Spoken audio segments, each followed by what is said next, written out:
안녕하세요. 월드액터스 연기학원 원장 윤성필입니다. 오늘은 서울예술대학교를 입학하는 방법에 대해서 저의 노하우를 모두 공개하려고 합니다. 저는 16학번, 그리고 17학번, 18학번 서울예술대학교 같은 경우는 크게 나누면 두 가지 전형으로 나눌 수 있는데요. 하나는 일반 전형이에요. 일반 전형은 수시, 정시 지금 말씀드린 그 3년을 통틀어서 평균적으로 150대 1 정도가 됩니다. 그리고 다른 하나는 전문대졸 전형이에요. 전문대졸 전형은 15대 1 정도 돼요. 그러니까 일반 전형과 전문대졸 전형이 차이가 많이 나죠. 150대 1과 그리고 15대 1. 저는 전문대졸 전형이 아닌 일반 전형 학생들을 3년 연속 1명 이상 제가 담임을 맡아서 합격을 시켰어요. 그래서 제가 갖고 있는 노하우, 서울예술대학교를 입학할 수 있는 노하우를 직접적인 노하우를 오늘 다 공개하려고 합니다. 우선은 서울예술대학교를 입학을 하려면 그 학교에 대해서 알아야겠죠. 그 학교에서 무엇을 원하는지 알아야 되는데 모집 요강과 이제 전형에 대해서 먼저 알아야 돼요. 우선 서울예술대학교 연기과는 1차 시험과 그리고 2차 시험으로 두 개로 나눠져 있습니다. 1차 시험은 당일 대사 그리고 특기 두 개로 나눠져 있고요. 그리고 2차 시험은 워크숍이에요. 그래서 우선은 지금은 1차 시험에 대해서만 먼저 다루도록 하겠습니다. 1차 시험 중에서 이제 당일 대사와 그리고 특기가 있다고 했는데 그럼 당일 대사는 뭐냐? 당일날 대사를 준다. 그래서 당일 대사예요. 짧게는 15분 정도에서 길게는 시험 보기 전까지 1시간 정도 이렇게 시간이 주어집니다. 그리고 특기는 이제 말 그대로 특별한 기술이에요. 그냥 취미로 갖고 있는 것이 아니라 내가 가장 잘할 수 있는 특별한 기술을 보여주는 거예요. 우리가 흔히 이제 시험을 볼 때 100점 만점을 놓잖아요. 100점 만점이라고 생각했을 때 당일 대사 그리고 특기 이렇게 두 개가 있다. 그러면 몇 점으로 환산할 수 있을까요? 네, 50점, 50점 이렇게 나눌 수 있겠죠. 그래서 당일 대사가 그만큼 비중이 큽니다. 그러니까 뭐 하나를 실수하거나 뭐 하나를 놓치면 안 돼요.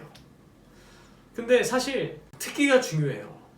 특기가 왜 중요하냐면 당일 대사가 변별력이 많지 않습니다. 그래서 특기가 중요한 거예요. 그럼 특기는 중요하고 쉽게 되지 않으니까 우선 특기도 잠깐 떨어뜨려 놓을게요. 그럼 먼저 당일 대사에 대해서 먼저 얘기를 해보겠습니다. 그럼 당일 대사가 어렵다고 하는데 쉽지 않다고 하는데 그럼 이거를 포기해야 되냐?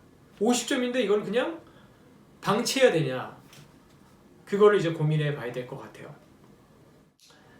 당일 대사 같은 경우는 왜 이게 변별력이 별로 없냐면 아까 말씀드렸잖아요. 15분에서 길게는 1시간 정도까지도 되는데 당일날 대사가 준비되는 거잖아요. 선생님이 만들어주거나 준비된 게 아니잖아요.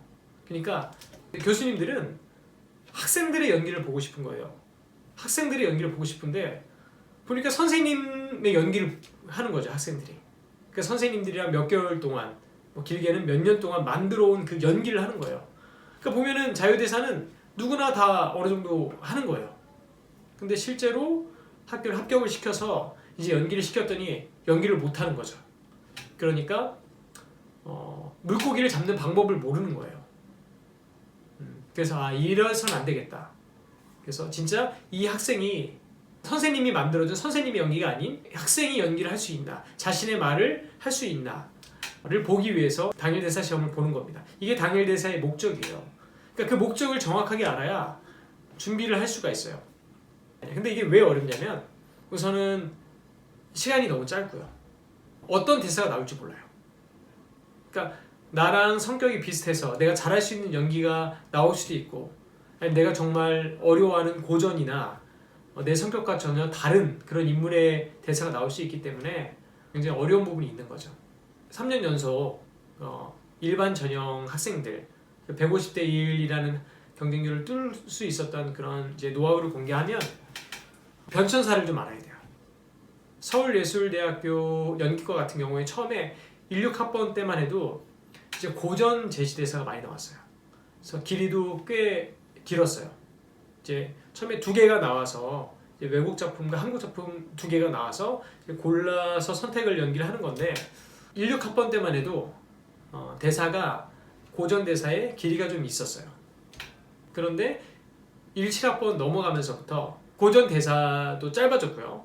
그리고 고전 대사만 나오지 않고 한예종에서 기출됐던 예종에서 출제하는 예종 당일 제시가 같이 나오기 시작했어요. 이게 이제 학생들이 헷갈리기 시작했죠. 이제 18학번 때 그리고 19학번 때는 점점 대사가 줄어드는 추세예요. 대사의 길이가 짧아지고 이제 고전도 나오는데 예전에 얘기하는 흔히 딱딱한 문체의 고전이 아니라 한예종에서 제출하는 약간 좀 구어체적인 말하기 편한 대사 그리고 대사 길이도 짧아지고 있고 그리고 좀 더 편하게 말할 수 있는 대사로 바뀌고 있는 추세예요. 이게 왜 어렵냐면 저 같은 경우는 16학번 때 같은 경우엔 제가 시험에 출제하는 그 당일날 대사를 정확하게 찝었어요. 전 지금도 기억하는 게 한여름밤의 꿈 중에서 헬레나의 대사였어요. 근데 그걸 제가 뭐 능력이 뛰어나고 타고나서 뭐 그걸 맞췄다기보다 어떤 확률 게임이었어요. 그 전에 시험 봤던 학생들이랑 통화를 하고 어떤 대사들이 나온다를 제가 정보를 듣고 지금 이런 류의 고전들이 나오구나. 이 학생이 제가 개인적으로 그 가르치는 학생을 알잖아요. 그 학생이 취약한 부분의 대사를 골라서 자 오늘 이거 해 라고 제가 얘기를 한 거예요. 근데 당일날 그 대사가 나왔어요. 이제 시험 들어가기 전에 전화 수업 저는 이제 전화 수업을 하거든요. 어제 연기했던 것과 당일날 연기할 때 느낌이 또 달라요. 그래서 사실 제일 좋은 건 시험 보기 전에 그 상태를 체크해보는 게 제일 좋아요. 그래서 저는 개인적으로 학생들과 전화 수업을 해요. 그래서 전화로 제시 수업, 제시, 그리고 자유, 뭐 특기, 구술 면접까지 다 이제 진행을 같이 하거든요. 그래서 그 학생이 지금 어떤 부분이 문제가 있는 건지, 어떤 부분이 놓치고 있는 건지, 어떤 부분을 지금 긴장하고 있는지를 미리 체크해서 다 피드백을 해줘요, 처음에. 지금 이제 시험장 앞이고 뭔가 오전 아침 일찍이라서 뭔가 컨디션이 뭔가 아직 몸이 잘 풀리지 않았다든가 아니면 너무 늦은 때라서 너무 지쳐있다든가 이래서 놓치는 부분들이 있어요. 근데 거기다 대고 제가 이거 이상해 이래 라고 말을 할 수가 없어요. 속으로는 제가 마음속에는 지금 얘가 상황이 이렇구나, 지금 컨디션이 안 좋구나, 몸이 안 좋구나, 지금 이걸 감정을 못 느끼고 있구나, 뭔가를 놓치고 있구나를 알고 있는데 그거를 다 얘기하면은 그거에 붙들리거나 뭔가 자신감이 떨어지거나 더 긴장할까봐 제가 그 학생과 통화하면서 그 학생 상황에 맞는 디렉션만 적당히 하고 이제 넘어가요. 정말 운이 좋게도 감사하게도 16학번 때는 제가 그 지정했던 그 대사가 그대로 나와서 그 학생이 그 대사로 합격을 했어요. 17학번 때 같은 경우는 이제 제시도 같이 준비를 했고 그런 과정에서 많은 제시를 준비해서 봤던 학생들이 대부분이 이제 본인들이 한번 봤거나 비슷한 류의 대사들이 나와서 그 학생들도 많은 도움이 됐죠. 합격을 하는데. 근데 이제 얘기를 해볼게요. 왜 이제 어렵냐? 어려운 이유는 시간이 너무 짧아요. 그리고 많은 학생들이 제시 대사를 많이 준비하지 않아요. 제가 이제 뭐 다른 학원을 다니거나 아니면 학생들을 가르쳐 오면서 얘기를 들어보면 제시를 많이 안 해봤대요. 그러니까 제시를 보통 해서 붙은 애들은 본인들이 좀 타고나서 그냥 붙은 애들이 많아요. 누구나 당일날 뭐 짧게 한 30분 정도로 준비해서 연기를 하면 큰 변별력이 없잖아요. 그래서 합격한 애들은 대부분 그 학생의 자질이 좋은 경우가 많아요.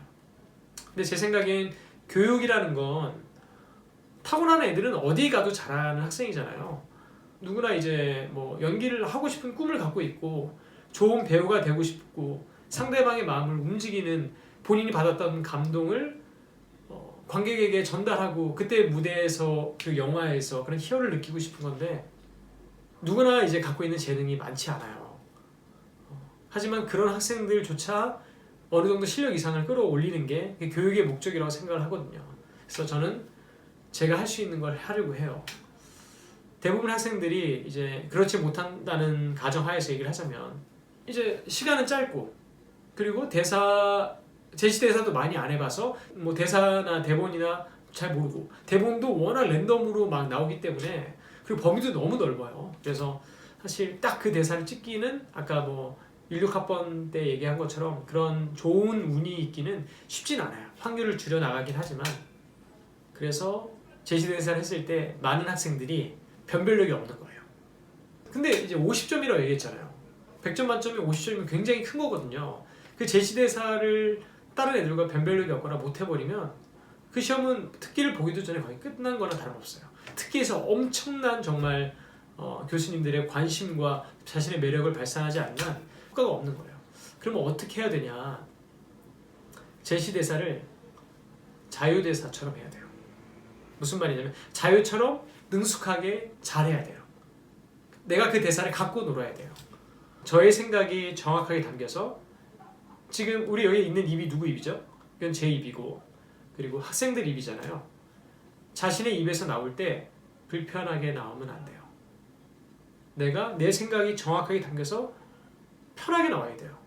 그래서 그 상황을 이렇게 해야지 라고 뭔가 만들어가는 느낌보다는 내가 그때 느끼는 진실성 갖고 충동을 갖고 정말 그 상황에서 즐겨야 돼요. 그러니까 집중이 끊어지지 않고 내 생각이 정확하게 담겨서 내 말로 편하게 그리고 내가 믿을 수 있는 대상 내가 상상했던 내 상상으로 만드는 그 믿을 수 있는 대상과 그 상황을 만들어서 진짜 느껴서 주고받아서 즐겨야 돼요. 그 순간이 집중이 한순간도 끊이지 않게. 그래서 요즘은 대사가 짧아지는 추세잖아요. 그래서 꼭 외워야 될 필요는 없어요. 근데 저는 외울 수 있으면 외워야 된다고 봐요. 물론 외우다가 대사 틀리고 절고 이래서 그런 게 불안한 학생은 보고해도 돼요. 앞에 얘기했던 학생들 중에 두 학생은 보고한 것 같아요. 그러니까 그걸 꼭 외워야 된다. 그리고 대본을 안 보면 안 된다. 이거랑은 차이는 아니에요. 대본을 보면서도 나의 말을 하면서 내가 그 상황을 즐기면서 하면은 충분히 할 수 있어요. 우선 그러면 이제 정리를 하자면 제시대사를 중요하다고 했는데 그럼 제시대사를 어떻게 해야 되냐? 우선은 제시대사를 많이 해야 돼요. 그러니까 여러 대사를 접해봐서 많은 제시대사를 소화해야 되고 첫 번째 제시대사를 많이 해봐야 돼요. 그래서 아까 얘기했지만 고전만 나오지 않기 때문에 예전 기출문제와 그리고 고전 제시를 같이 준비해야 돼요. 최대한 할 수 있는 많은 제시대사를 해봐서 대본에 대해서 경험을 쌓고 그리고 짧은 시간에도 내가 할 수 있는 능력을 키워야 돼요. 두 번째는 내 생각이 정확하게 담겨서 편하게 말 나오는 연습을 할 수 있어야 돼요.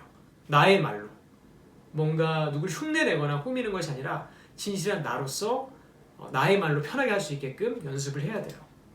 그리고 세 번째는 그 시험을 보는 그 기간 동안 집중이 끊어지면 안 돼요. 그건 한편의 공연이라고 생각을 하면 돼요. 시험장에 들어갈 때부터 나올 때까지가 한편의 공연이에요. 막 공연 연기하다가 집중이 끊겨서 하고 하면은 그 순간 관객과 호흡을 주고받다가 다 끊어지거든요. 그 집중이. 교수님도 똑같아요. 그렇기 때문에 그 제시 대사 할 때도 당일 대사를 할 때도 시작할 때와 끝날 때까지 그 집중을 끝까지 이어가는 게 중요해요. 대사를 틀려도 우리 평소 말할 때 우리가 말 버벅거릴 때도 있잖아요. 그럼 흔히 우리는 대사를 전다 그러는데 그거에 연연하지 마세요.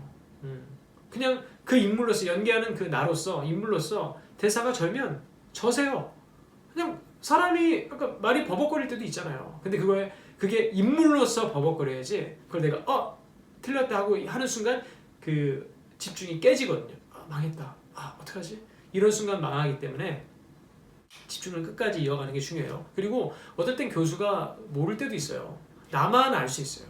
나만 그 생각에 붙잡고 있을 수 있거든요. 그리고 가장 중요한 건 내가 즐기는 것 같아요. 즐긴다는 건 막 웃고 막 이러는 게 꼭 즐기는 게 아니에요. 내가 만든 내 상상 속의 그 상황을 진짜 믿고 집중을 쭉 이어가서 그 상상 속의 그 상황과 그 인물과 그 인물을 믿어서 내가 정말 진심을 주고받을 때 쭉 집중되고 내가 거기에 빠져 있을 때 그때 느끼는 충동대로 자유롭게 내가 움직임과 말이 나올 때 그때 전 즐긴다고 생각하거든요. 그게 그런 게 있을 때 다른 학생들보다 훨씬 더 경쟁력 있게 자유대사처럼 할 수 있다고 생각을 해요. 이게 우선 제시대사를 하는 저의 학생들을 가르쳐서 그런 결과를 얻었던 그런 팁이고요. 어려운 부분은 뭐냐면 이제 워낙 시간이 짧기 때문에 학생들을 그러니까 이렇게 하지 못하면 정말 그 대사가 내 거로서 즐기고 내 말로 하지 못했을 경우에는 다른 학생들과 다 비슷하면 그냥 기준이 어떻게 되겠어요? 학생들을 정말 많은 학생들이 오는데 150명 중에 한 명을 뽑아야 되는데 그 학생들 중에 다 비슷해요. 차이가 없어요. 그럼 뽑으려면 어떻게 해야 되겠어요? 외적 조건이나 그 학생이 갖고 있는 개성이 많이 두드러지는 경우가 많아요. 그거는 어떻게 보면 타고난 후천적으로 개발을 할 수도 있지만 타고난 부분이 많기 때문에 그래서 뽑히는 경우가 많아요. 그래서 우리는 오늘 저랑 같이 만났던 분들은 이 부분을 명심하고 준비하시면 될 것 같아요.